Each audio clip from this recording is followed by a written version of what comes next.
थारैनो बिपिएफ दोलोआ जोबस्रांनायनि लामायाव नामा?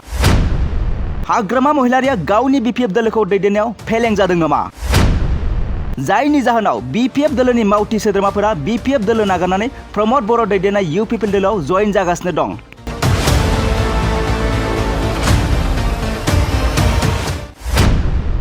बिपिएफ दोलोनि मावथि सोद्रोमाफोरा बिलाइ गोरान सिरिनाय बायदि साफा साफा सिरिलांगासिनो दं।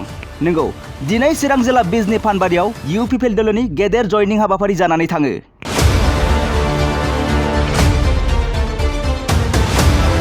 बिटिआरनि गाहाय खुंगिरि प्रमद बर'नि दैदेननायाव इउपिपिएल दोलोनि गोबां हाबा मावनाय आरो गासैबो बिथिङाव जौगानायनि हाबा मावनायखौ नुनानै एबा मोजां मोननानै गोबां सुबुंफोरानो इउपिपिएल दोलोआव जयेन जादों।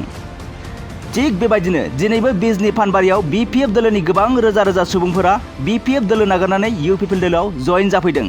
মানাস চেৰপাং সমষ্টিত আমাৰ বৃহৎ এটা যোগদান কাৰ্যসূচী আৰু আমাৰ দলৰ এটা সভা আয়োজন কৰা হৈছে আৰু সভাত আহি দেখিছোঁ যে বহুত পুৰুষ আৰু মহিলা বিভিন্ন জাতি জনগোষ্ঠীৰ সিনিয়ৰ আৰু জ্যেষ্ঠ লোকসকলে আহি আমাৰ দলত যোগদান কৰিছে।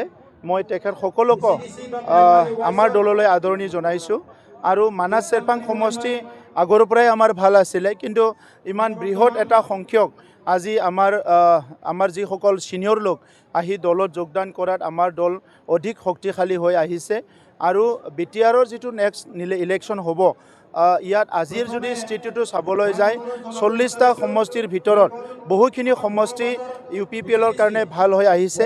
গতিকে মই আমাৰ দলৰ কেন্দ্ৰীয় নেতৃবৃন্দ, জিলাৰ নেতৃবৃন্দ, আমাৰ ব্লকত কাম কৰি থকা আমাৰ সকলো নেতৃবৃন্দৰ লগতে আমাৰ কাৰ্যকৰ্তা কৰ্মকৰ্তাসকলক ধন্যবাদ জনাইছোঁ। আমাৰ 8টা চেল আছে, প্ৰত্যেকটো চেলত কাম কৰি থকা বিভিন্ন জাতি জনগোষ্ঠীৰ আমাৰ নেতৃত্বক মই ধন্যবাদ জনাইছোঁ। আৰু তেখেতসকলে আজি ইউপিপিএল দলটো শক্তিশালী কৰাৰ লগতে UPPL model of development and UPPL model of peace এইটো আগত লৈ যাবৰ কাৰণে উঠি পৰি একদম শক্তিশালীৰে কাম কৰিছে। আৰু এনেকুৱা যদি সকলো কাম কৰিব পাৰে, সঁচাকৈ বিটিআৰ অঞ্চলৰ ৰাইজে যেনেকৈ বিচাৰিছে তেনেকৈ গঢ়িব পৰা যাব, এইটো মোৰ বিশ্বাস আছে। मोनसे गोजोनथाव खौरां। दतमा इउएन एकाडेमि फरायसालिया लानानै फैदों मोनसे गोजोनथाव खौरां। नंगौ, दतमा इउएन एकाडेमि फरायसालिया लानानै फैदों बेसेन नाङै मुं थिसननाय। दतमा इउएन एकाडेमि फरायसालिया 2025-26 सोलोंथाइ बोसोरनि थाखाय केजि 1 निफ्राय थाखो 8 सिमनि थाखाय बेसेन नाङै मुं थिसननाय होगासिनो दं। आरो बिथराय आरो फाइलिनि थाखाय फर्म बिलाइनाय आरो मुं थिसननायाबो सोलिगासिनो दं।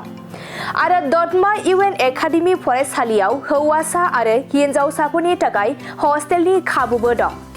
बिनिखायनो नोंथाङाबो नोंथांनि गथ'खौ दतमा इउएन एकाडेमि फरायसालियाव बेसेन होआजासे मुं थिसननो सानदोंब्ला आरो हस्टेलाव दोननानै फोरोंनो सानदोंब्ला थाबैनो मुं थिसननो हागोन। आरो नोंथाङा आबुङै मिथिनो थाखाय नैबे 7002660387 जानबुं नम्बराव कल खालामना खौरां लाहरनो हागोन।